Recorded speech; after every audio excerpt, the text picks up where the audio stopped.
Permettez-moi de réitérer à notre secrétaire général, M. Antonio Guterres, notre haute appréciation des efforts louables qu'il continue de déployer pour la réalisation des nobles objectifs de notre organisation commune. Nous sommes convaincus que vous êtes un ami du Mali et du Sahel. L'amitié reposant sur la sincérité, souffrez que je vous exprime mon profond désaccord suite à votre récente sortie médiatique, au cours de laquelle vous prenez position et vous vous exprimez sur l'affaire des 46 mercenaires ivoiriens. Le secrétaire général, on n'a plus beaucoup de temps. Je veux quand même qu'on parle de l'Afrique, du Mali. Il y a une crise diplomatique en ce moment avec la Côte d'Ivoire. Le Mali détient 46 soldats ivoiriens qu'il appelle des mercenaires. La Côte d'Ivoire dit non. Ils travaillaient au service de la mission de l'ONU, la MINUSMA. Tout d'abord, très rapidement, pour vous, ce sont des mercenaires? Non, ce ne sont pas des mercenaires, c'est évident. Et je fais appel aux autorités maliennes pour que ce problème puisse se résoudre. Vous les avez appelés? Vous avez parlé au président ivoirien? On est en contact permanent avec eux. Avec M. Goïta? Je n'ai pas parlé directement à Goïta, mais on est en contact permanent. Et je vais recevoir la délégation du Mali. C'est une chose qui est pour moi très importante. Il faut résoudre ce problème. Qui est une affaire bilatérale et judiciaire entre deux pays frères. C'est évident que la qualification judiciaire des infractions liées à cette affaire ne relève pas des attributions du secrétaire général des Nations Unies. Au Mali, notre administration ne travaille pas sur la base de l'oralité ni des déclarations par voie de presse. Par conséquent, nous nous en tenons scrupuleusement à la note verbale de la MINUSMA, la mission des Nations Unies pour la stabilisation au Mali, référence MINUSMA bar PROT bar NV bar 226 bar 2022 du 22 juillet 2022 dans laquelle il ressort clairement qu'il n'existe pas de lien entre les 46 mercenaires et les Nations Unies. Les récentes synchronisations des actions et l'harmonisation des éléments de langage consistant à faire passer le Mali, mon pays, de statut de victime à celui de coupable dans cette affaire des mercenaires sont évidemment sans effet. Excellence, Monsieur le Secrétaire général, votre position sur l'affaire des mercenaires a été suivie par certains responsables d'Afrique de l'Ouest. Donc, c'est sous votre couvert que nous leur adresserons des messages. À l'endroit du président en exercice de la CEDEAO, M. Umaro Sissoko Ambalo, qui affirme, je cite, « On vient de voir avant-hier la déclaration du secrétaire général des Nations Unies qui dit que ce ne sont pas des mercenaires. Moi, à la place des Maliens, j'aurais relâché ces 49 soldats. » Fin de citation. Monsieur le Président, vous avez convoqué ce jeudi, ici à New York, un sommet extraordinaire de la CEDEAO. Pourquoi cette décision ? Donc, c'est le premier sommet qu'on va faire depuis que j'ai pris la fonction de président d'exercice de conférence de chefs d'État et de gouvernement pour réexaminer la situation de notre sous-région, notamment la situation de la Guinée et celle du Mali. Parce qu'on n'a pas un grand enjeu avec Burkina Faso. Les choses se passent très bien en Burkina Faso, ils respectent les feuilles de route, les calendriers stipulés. Donc, pour cela que j'ai convoqué cette réunion, pour qu'on puisse voir ces deux dossiers en particulier. Mais il semble quand même qu'il y a un troisième dossier qui motive cette réunion, c'est le dossier des soldats ivoiriens détenus au Mali. Est-ce que c'est le président ivoirien Alassane Ouattara qui a poussé pour que cette réunion se tienne et que ce dossier soit aussi à l'ordre du jour? Non, pas du tout, pas du tout, pas du tout. Ça c'est de mon initiative de convoquer ces sommets parce que c'était une chose traditionnelle. Je pense. Mais cette question sera quand même abordée. Évidemment, mais ce n'est pas le président Ouattara du tout qui a demandé ces sommets. C'est le président en exercice qui a convoqué ce sommet pour que s'en retrouve, pour voir quelle est la situation de notre sous-région. Mais évidemment qu'on va discuter ces sujets aussi. Alors depuis le 10 juillet, il y a donc 46 soldats ivoiriens qui sont détenus au Mali.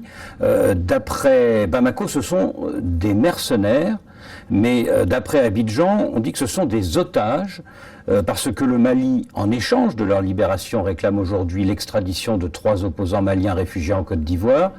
Alors, quelle est votre opinion? Plutôt des mercenaires ou plutôt des otages? Bon, moi je pense qu'ils ne sont pas des mercenaires. On vient de voir, écouter même hier, avant-hier, les déclarations du secrétaire général des Nations Unies qui dit qu'ils ne sont pas des mercenaires. Et moi je pense qu'il faut, on pourrait résoudre ces situations quand il y a la volonté, surtout du côté malien. On a une tradition en Afrique aujourd'hui parce que les cas de ces 48 ou 49 soldats ivoiriens qui sont au Mali, l'Allemagne nous a bien expliqué que ça fait 3 ans que ces gens ont fait une prestation de service. Donc, si à ces cas-là, donc on ne peut pas classifier ces gens de mercenaires. Mais les autres Maliens qui vivent en Côte d'Ivoire, ils sont pour lancer les mandats d'arrêt. Juste après ça, c'est un peu, quand même, on ne le trouve pas quand même, je n'arrive pas à trouver le mot qu'on peut classifier ça, mais moi je pense que quand même, on pouvait éviter le pire avec ces situations. Moi, dans la place des Maliens, je pouvais relâcher ces 49 soldats. C'est-à-dire que vous n'êtes pas d'accord pour qu'il y ait un échange entre les soldats ivoiriens et les opposants maliens, c'est ça? Bon, c'est pas moi d'être d'accord ou pas. Mais moi, à la place des Maliens, je n'aurais pas mettre ces conditions.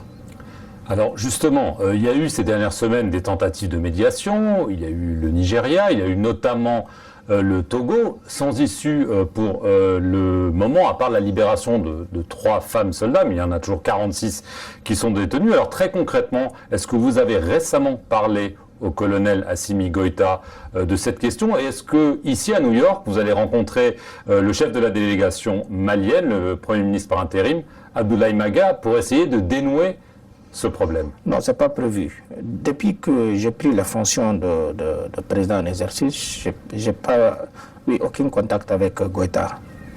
Je n'ai pas eu aucun contact avec Goïta. Donc, ce n'est pas prévu aussi que je rencontre la délégation malienne. Vous ne voulez pas leur parler?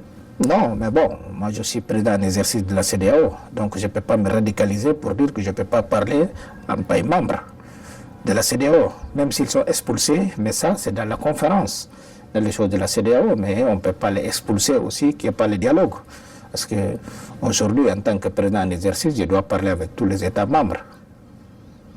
Vous avez pris la présidence de la CEDEAO au moment où cette organisation a levé les sanctions économiques et commerciales contre le Mali. C'était au début du mois de juillet.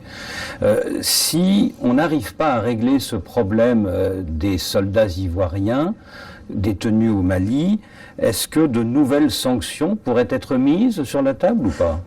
Bon, tout est possible. Tout est sur la table. Mais comme vous le savez, moi je suis que le représentant de tous les chefs d'État. C'est comme ça qu'on fonctionne à la CEDEAO. Ce n'est pas moi, parce que je suis président en exercice, que je dois prendre une décision unilatérale. Il faut un consensus de tous les chefs d'État. Mais quel est votre point de vue à vous? Bon, moi je ne vais pas en parler trop par rapport à ces sujets, parce que je suis président en exercice. Je dois d'abord écouter, c'est pour cela qu'on a convoqué une sanction. Mais quand même, moi, ma position personnelle, je pense que c'est... D'ailleurs, le président Ouattara, c'est parmi des chefs d'État qui ont demandé d'une manière insistée pour qu'on lève les sanctions aux Maliens. Il y a 3 mois. Oui, le président Ouattara, c'est parmi des chefs d'État qui ont demandé pour lever les sanctions. Bon, je ne dis pas oui ou non. Mais moi, je dis juste que ce président Ouattara, il est parmi des chefs d'État qui ont demandé pour enlever les sanctions maliennes. Comme moi, je suis le premier chef d'État qui est parti au Mali. J'ai assisté au serment du président Badao. Quand a eu le coup d'État, après quelques mois, je suis parti voir Goïta. Parce que je le considérais comme mes jeunes frères. Je voudrais très respectueusement signifier à ce dernier qu'il existe un principe de subsidiarité d'ailleurs au contour flou entre la CEDEAO et les Nations Unies, et non un principe de mimétisme. Également, il est important de lui préciser que le secrétaire général des Nations Unies n'est pas un chef d'État et le président en exercice de la CEDEAO n'est pas un fonctionnaire. Par conséquent, il serait indiqué qu'il ne banalise pas la CEDEAO. Enfin, il est utile de rappeler au président en exercice de la CEDEAO qu'au Mali, les autorités n'interfèrent pas dans les dossiers judiciaires et respectent l'indépendance de la justice. Donc, nous n'avons pas vocation à interpeller ou relâcher. Ceci relève de la fonction judiciaire. Aussi, M. Oumaro Sissoko Embalo doit être conscient du fait qu'il est le dépositaire d'un lourd héritage et de plusieurs sacrifices qui ont fait la renommée de cette organisation. La dynamique ayant fait la grandeur de la CEDEAO ne doit pas être brisée. Par ailleurs, nous avons pris acte de la menace de sanctions proférées contre le Mali et loin d'être impressionnés par des sanctions, je voudrais signaler au président en exercice de la CEDEAO qu'à la fin de son mandat, les peuples ouest-africains le jugeront sur les efforts qu'il a fournis pour améliorer les conditions de vie des populations et non des shows médiatiques servant à des agendas étrangers. À l'endroit de M. Bazoum, il remarquera que le gouvernement de la transition n'a pour le moment jamais réagi à ces propos injurieux pour deux raisons cumulatives. La première raison tient au respect de l'héritage laissé par nos ancêtres, qui consiste à ne pas répondre aux injures par des injures. La seconde relève de l'identité de M. Bazoum, l'étranger qui se réclame du Niger. Nous savons que le peuple nigérien, frère du Mali, se distingue par des valeurs sociétales, culturelles et religieuses très riches. M. Bazoum n'est pas un Nigérien, son comportement nous le reconforte totalement dans notre constat. Excellence, Monsieur le Secrétaire général, le Mali tirera toutes les conséquences de droit de vos agissements. Devant Dieu et en leur âme et conscience, nous demandons à ceux qui refutent notre version d'indiquer s'ils accepteront que les militaires ayant dissimulé leurs identités en mettant sur leur passeport qu'ils sont peintres, maçons, etc., avec des armes débarquent dans leur aéroport sans que le pays de destination n'ait été au préalable informé et dans le dessein funeste de déstabiliser ce pays. S'ils ne l'acceptent pas en tant qu'État, si cela n'est pas possible à Lisbonne ou ailleurs, le Mali non plus ne l'acceptera pas en tant qu'État et ce ne sera pas non plus possible à Bamako ou dans une autre localité malienne.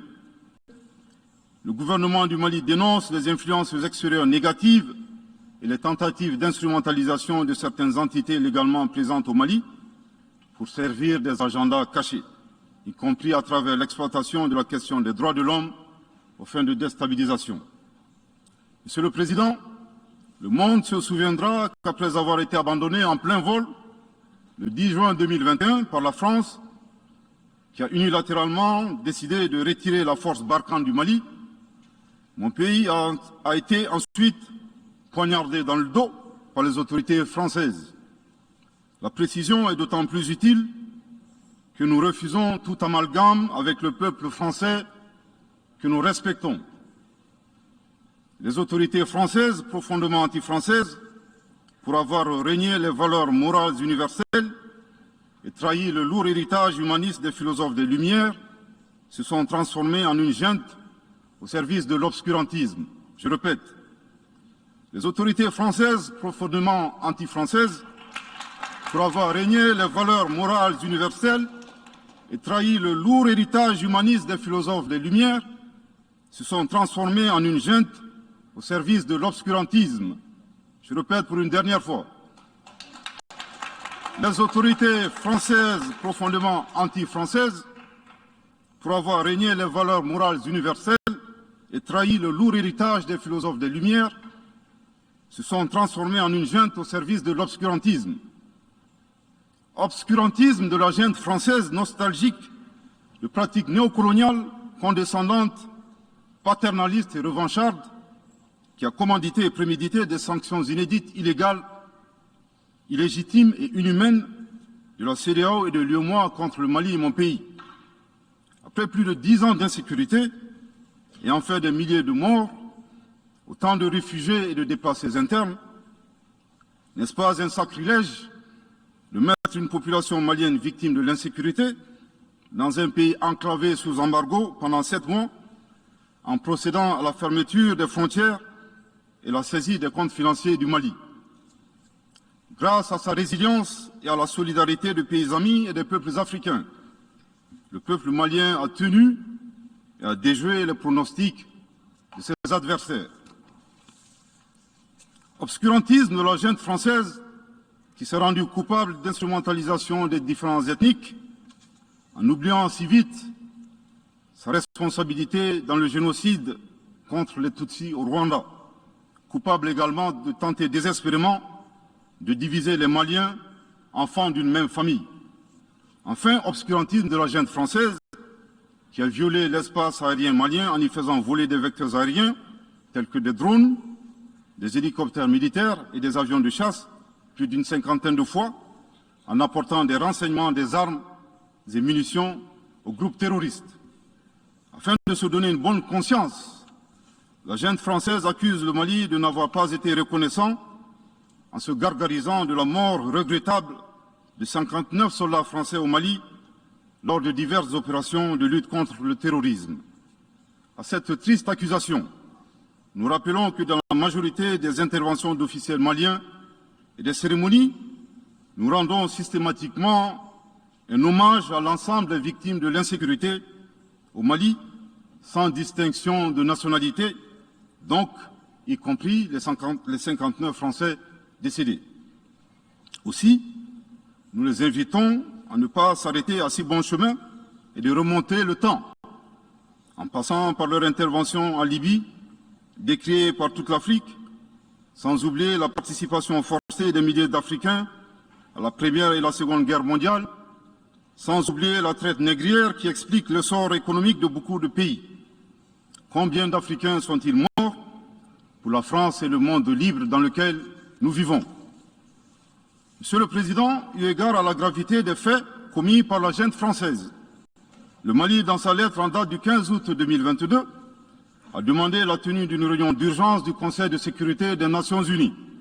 Cette réunion a pour objet de permettre au Mali de présenter les éléments de preuve en sa possession, démontrant que l'armée française a agressé en de maintes reprises mon pays, en violant de manière répétitive et fréquente l'espace aérien malien, sans autorisation des autorités maliennes, et parfois en falsifiant des documents de vol. Plus grave, Monsieur le Président, le Mali sera en mesure de prouver que la junte française a fourni des renseignements et des armes à des groupes terroristes. Le gouvernement du Mali s'interroge sur les raisons qui poussent cet État membre du Conseil de sécurité, de surcroît assurant la présidence de cet organe, à faire obstacle au débat en vue de la manifestation de la vérité.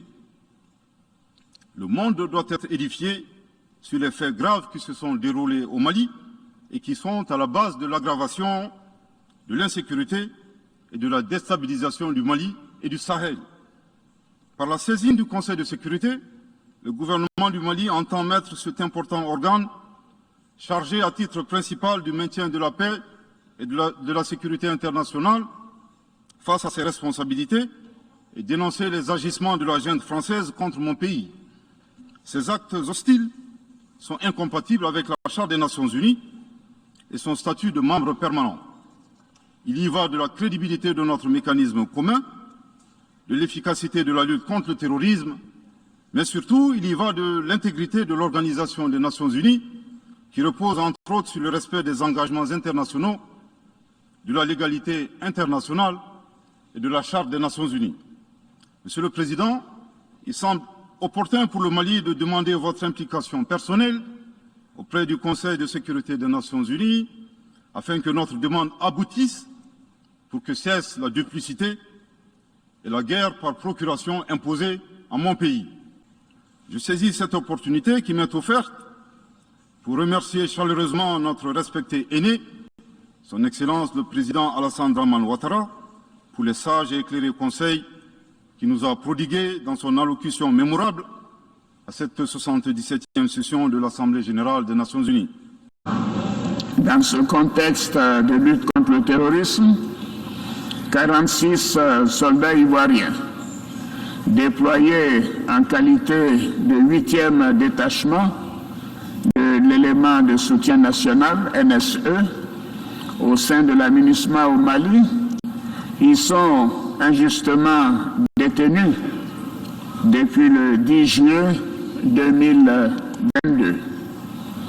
J'appelle à nouveau à leur libération sans délai.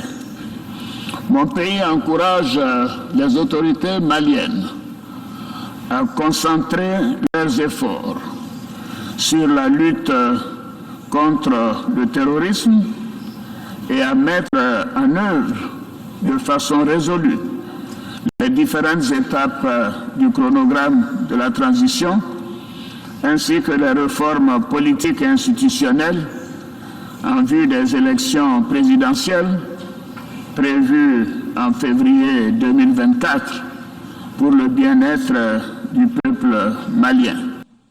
Je voudrais le rassurer que les autorités de la transition malienne n'ont d'autres objectifs que de faire des réformes politiques et institutionnelles avant d'organiser des élections, tout en luttant obstinément contre le terrorisme. Ces réformes permettront d'améliorer la gouvernance et toutes les dispositions seront prises pour que la démocratie malienne soit la plus enviée au monde. Dans ce chantier, nous prêterons une attention particulière au 3e mandat, qui ne sera pas possible. Le 3e mandat. Le troisième mandat pour un public moins averti consiste pour un président de la République d'effectuer une manœuvre en 4 temps, en vue de conserver le pouvoir pour lui seul et son clan. Premier temps, presque en fin de second mandat, donc en principe non rééligible, il s'agit pour le président de la République sortant de déclencher une révision constitutionnelle de manière non consensuelle. Deuxième temps, au cours de cette révision constitutionnelle, le président de la République sortant modifiera quelques dispositions constitutionnelles. Troisième temps, une fois la nouvelle constitution adoptée, sur fond de crise politique naturellement, le président sortant devient candidat en violation de la limitation du nombre de mandats à 2. Sa candidature est alors justifiée par l'adoption de la nouvelle constitution et le prétexte est tout trouvé. La limitation du nombre de mandats à 2 concernait l'ancienne constitution. Par conséquent, il est candidat au regard de la nouvelle constitution adoptée. Quatrième temps, une farce électorale est organisée, forcément il remporte les élections, et s'ensuit une chasse impitoyable aux opposants politiques, dont certains sont arrêtés, d'autres s'exilent et d'autres assassinés. Les allégeances sont obtenues grâce au pouvoir de l'argent, le clientélisme et les intimidations. Dans un langage plus simplifié et en référence à une métaphore footballistique, le troisième mandat est une magie. C'est l'art de se dribbler soi-même tout en gardant le ballon.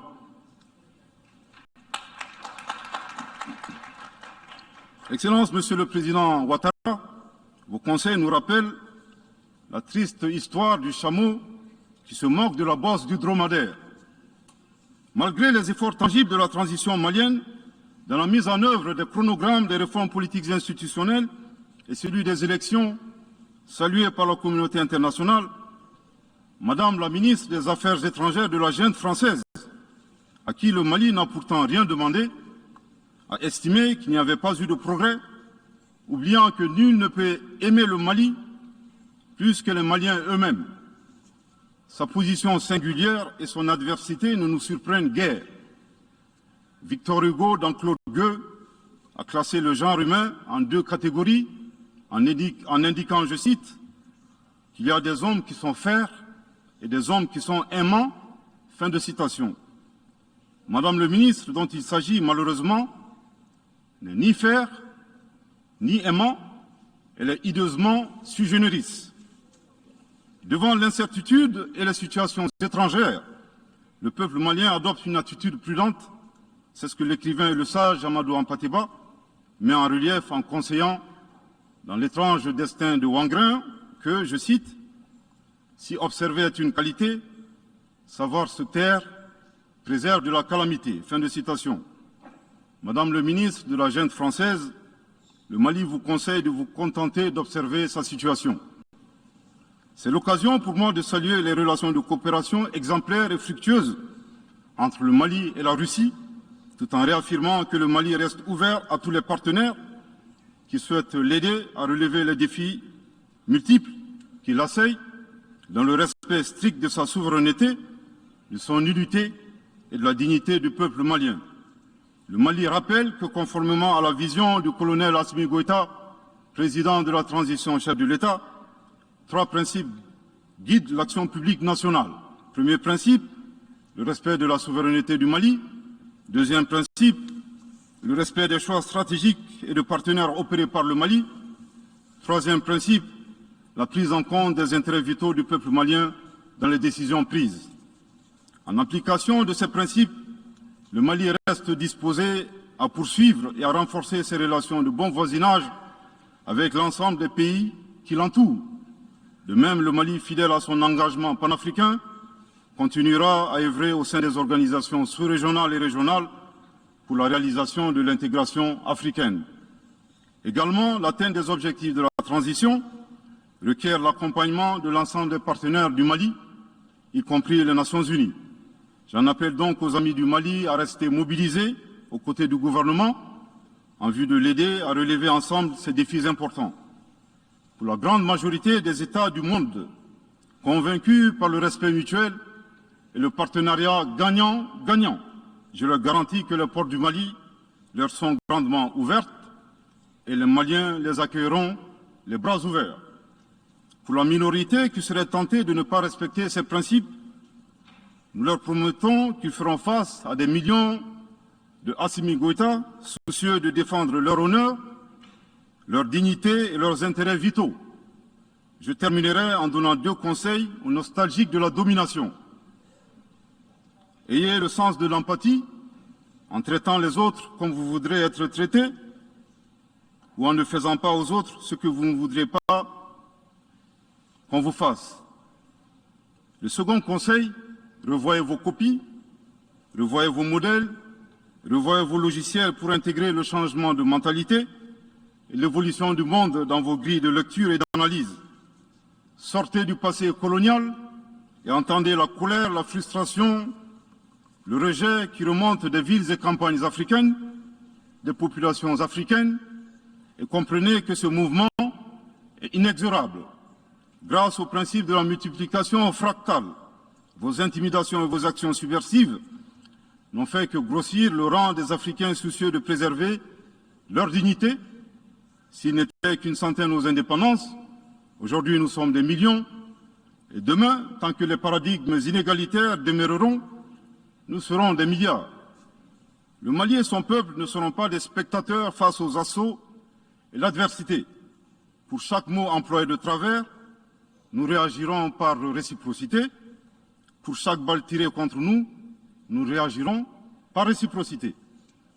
C'est à ce prix qu'une nouvelle ère sera une réalité avec des solutions porteuses de changement pour relever des défis interdépendants, avec des États interdépendants et en valorisant l'homme sans distinction aucune, notamment de race, de couleur, de sexe, de langue, de religion, d'opinion politique ou de toute autre opinion, d'origine nationale ou sociale, de propriété, de naissance ou de toute autre situation telle que stipulée à l'article 2 de la Déclaration universelle des droits de l'homme. Que Dieu bénisse le Mali et préserve les Maliens des forces obscurantistes et destructrices du monde. Que Dieu bénisse l'Afrique et préserve les Africains des forces obscurantistes et destructrices du monde. Que Dieu bénisse le monde et préserve l'humanité entière des forces obscurantistes et destructrices du monde. Je vous remercie de votre très aimable attention.